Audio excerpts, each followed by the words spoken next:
I am the Tofu Golem. Please enjoy the video.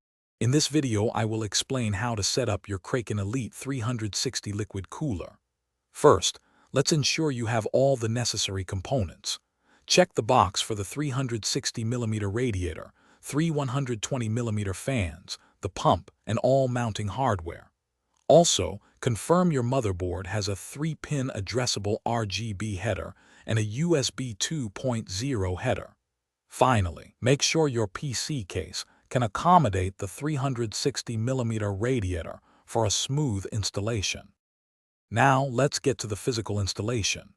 Begin by mounting the 360mm radiator to an available spot in your PC case, typically the top or front. Next, attach the three 120mm fans to the radiator. It's crucial to orient these fans correctly so they push air through the radiator, optimizing your system's cooling efficiency. This step ensures proper airflow and heat dissipation for your CPU. With the radiator and fans in place, it's time to install the pump.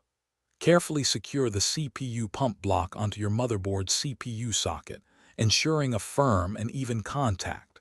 Then, connect the pump's power cable to an available SATA power connector from your power supply. Don't forget to plug the USB 2.0 cable from the pump into its dedicated header on your motherboard. These connections are vital for pump operation and software control. Finally, let's get everything running smoothly. Install the NZXT CAM software on your computer. This allows you to customize the RGB lighting, monitor temperatures, and adjust fan curves. Before powering on, double-check all fan and pump connections to ensure they are secure. Once everything is connected, run a system stress test to confirm your Kraken Elite 360 is providing stable and efficient cooling.